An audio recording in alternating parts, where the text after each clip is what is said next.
Di mo kabayo yan nakatali sa nyug. Kanino kayang kabayo ang hagom na yan?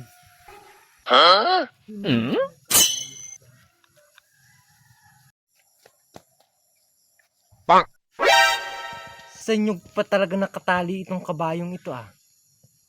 Kanino kaya itong kabayo? Ibibiting ko na mo ka.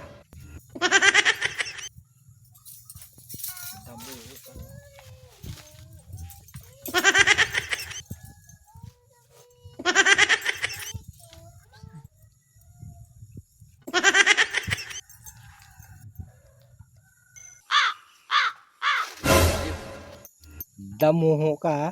Yang may-ari mo na yan. Pag dumating, siya ang ipapalit ko sa iyo. Siya ang ibibiting ko dito sa nyug na ito.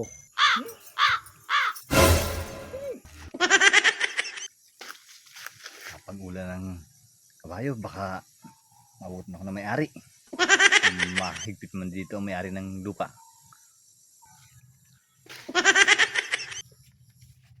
Ay lagot, na huli na ni paring Idi mo rin kabayo ko. Patay ako dyan. Nakasira na yata ng tanim.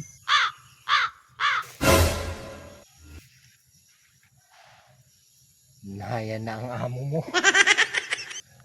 Ibibiting ko yan dito. Oh! Bilisan mo! Damuho! Kanina pa ako dito, naghihintay sa iyo. Bilisan mo, tanggigigil na ako. Bilis! Ay pare, pasensya na. Nakasira na naman pala yung aking kabayo. Pasensya ka na pare.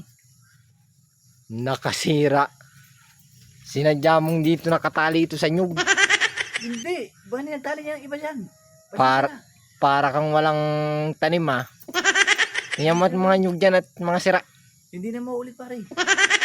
Bigyan mo sa akin kabayo ko. Hindi na talaga mauulit yan. Bakit pare? At ibibitin kita dito. Huwag naman pare. Anong wag? Naadaan niya sa pag-uusap. Hindi na madadaan sa pag-uusap. Papalit ka talaga dito sa kabayo mo. Ganitong uli ha. Susunod na makita kita dito magtali. Hindi lang bitin ang gagawin mo. Ha? Ayusin mo. Yeah, umuwi ka na. Sige, uwi na ako pare. Ingat ka dyan.